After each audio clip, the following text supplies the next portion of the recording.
I thank you, Honourable Presiding Member. I must say I'm quite privileged to be speaking when you are taking the chair.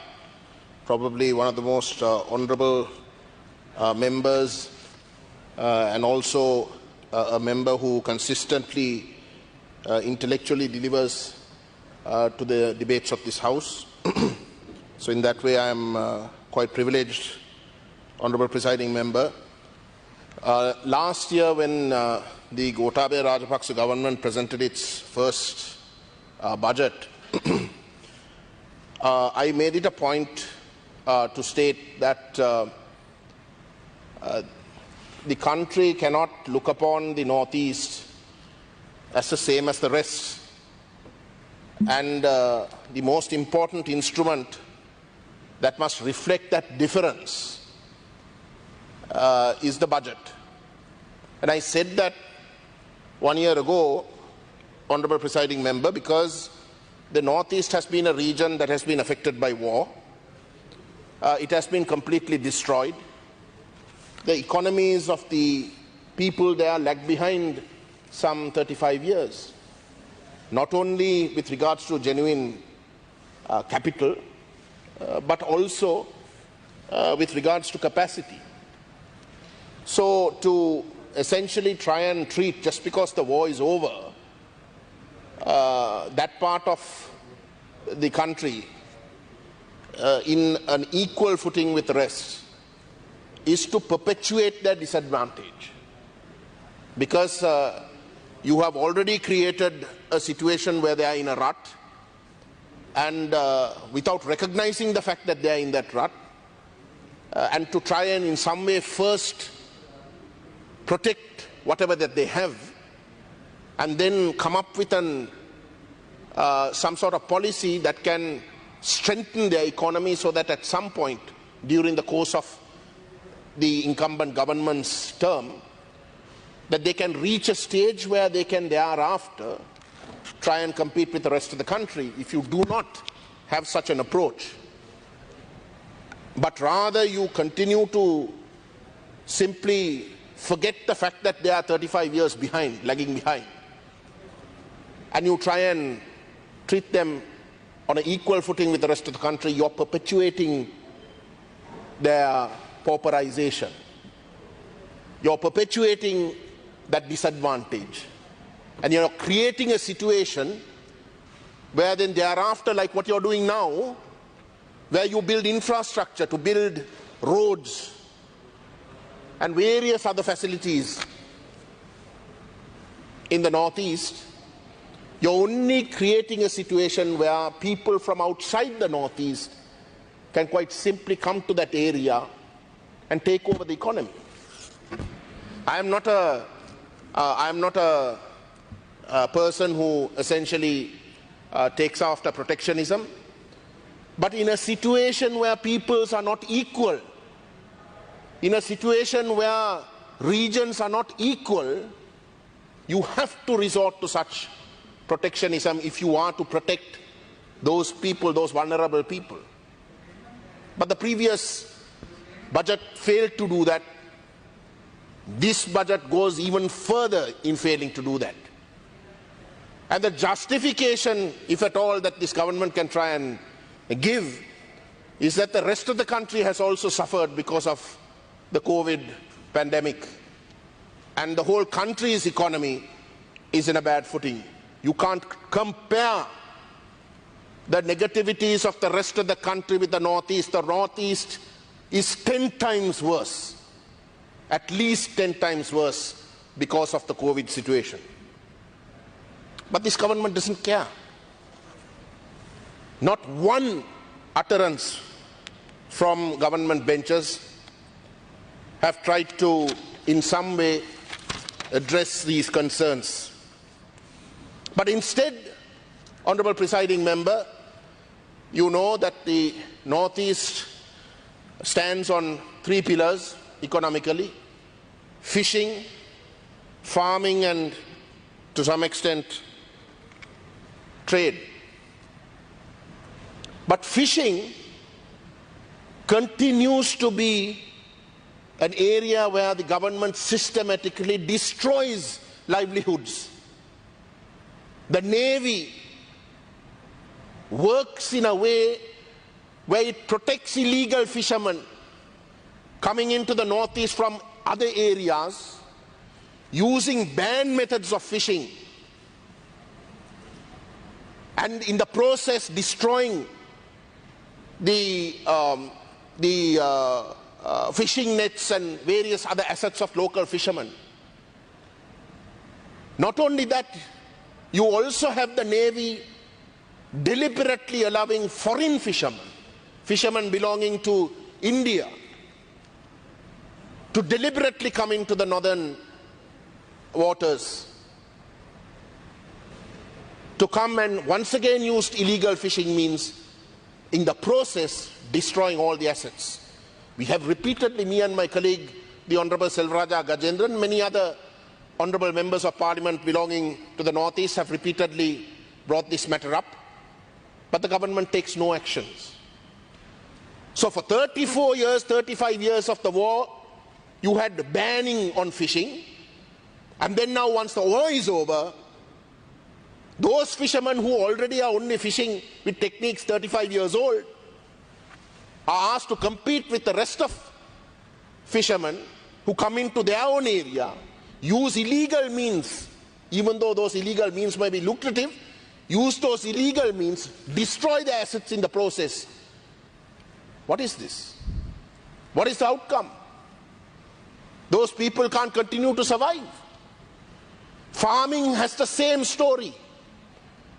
Hundreds of acres of land, because people were chased off due to military activities, have turned into forests. Now the forest department comes and declares private land, permit land that was used by those people as forest areas. Hundreds of acres.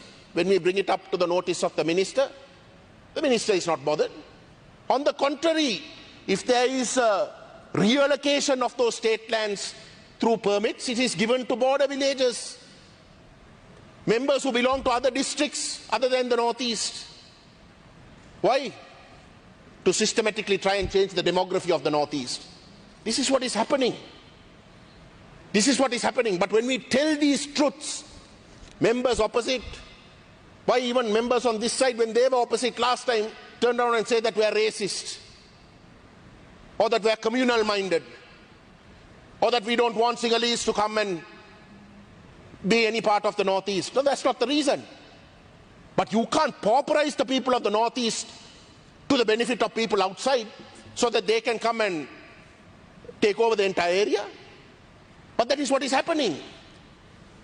And if this is happening despite the fact that we repeatedly bring it to the notice of this House and nothing happens, and in fact things are exacerbated the wrong way, then it can only mean that it is another arm of the racist agenda that plagues this House, Honourable Presiding Member. We talk in terms of a unitary state. I must say, I was listening very patiently to the Honourable Dallas Alahapirma. I was impressed by his honesty.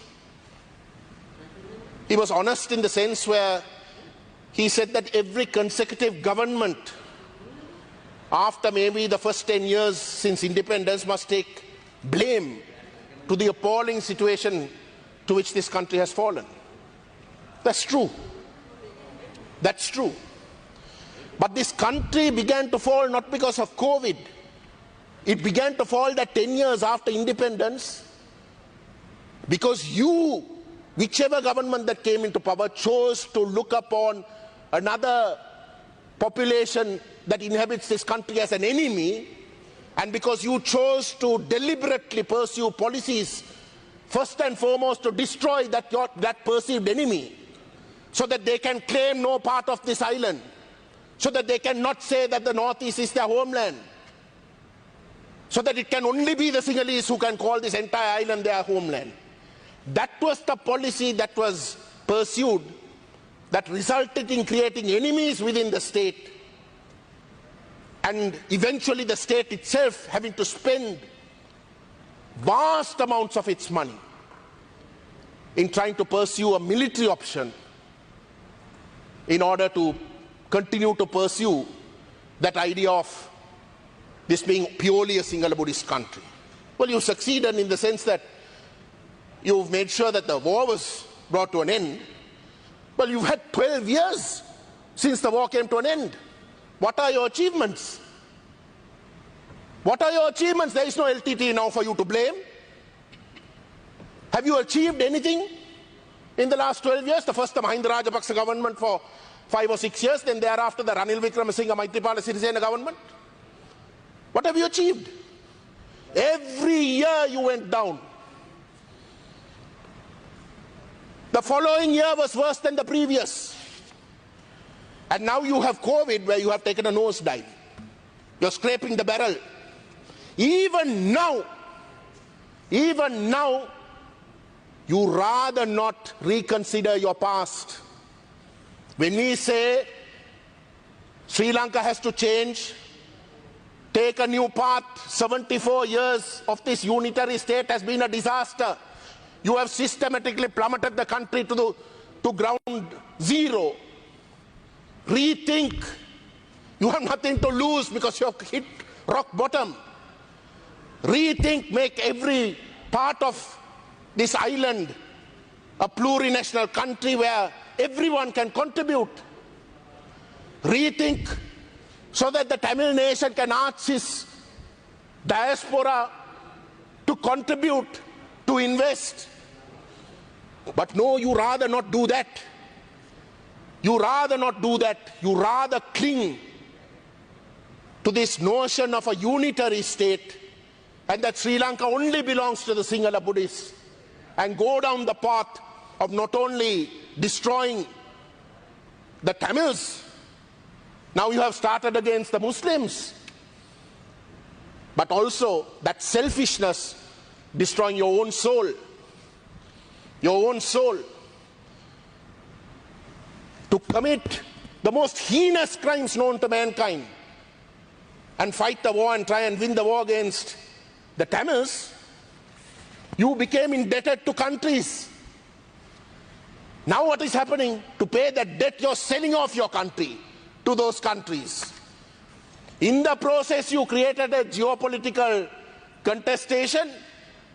Now you can't only sell off to one particular global power, now you have to spread it out and spread it to quite a few others. Aren't you ashamed? Honestly, aren't you ashamed? Touch your heart and say whether you actually think that your children have a future in this country. I can assure you, Honorable Presiding Member, every member of this country, if given a choice, would rather have their children go abroad and get educated. Aren't you ashamed? 74 years, and this is what you have to show. Well, you have hit rock bottom, but sadly you can even hit a lower bottom. If you go down the path, you have 2 more minutes. If you go down the path that you have been going, you're going to sink even further. And you sink to such a point that your own ideal Sinhala Buddhist nation will decamp. And they are decamping. I mean, the speeches in this House with regards to this budget, I think quite a few members, both opposite as well as within government, within the opposition, were saying how so many citizens are lining up to get passports to go abroad. They are not all Tamil. Vast majority of them are Sinhalese. Rethink. Put an end to a 74-year stupidity that has brought this country to this stage. You want a unitary state and you're not prepared to consider this as a plurinational federal state because you think federalism leads to separation. For 74 years you clung on to unitary and you created a separatist war that came under your unitary state. There was a de facto state when you were claiming to be a unitary state. State structure, whether it be unitary or federal, is not going to be the determining factor whether there is a separate state or not. That decision is going to be made only by making sure you prevent, in some way convince all the peoples of this country to say that this is in fact their country. You failing to do that and simply saying that this is Sinhala Buddhist, you will make sure, no matter whether you have it as a unitary state till perpetuity, but you will make sure that your state will never be stable, that its legitimacy will constantly be called into question. And one day when the geopolitical realities create a situation where strong global powers feel that Sri Lanka need not be looked upon as one unit, that is when separation will take place. So you decide, as 75% of the population of the country, you decide whether you want to go down the path of 74 years of mayhem, of hell, and of disaster, where even 12 years after the end of the war, you're scraping the barrel year after year, creating new heights or new depths, I should say. Or whether you want to start anew and genuinely put this country on a newer footing where all its members can contribute to the upliftment of the country as a whole. Thank you. Thank you.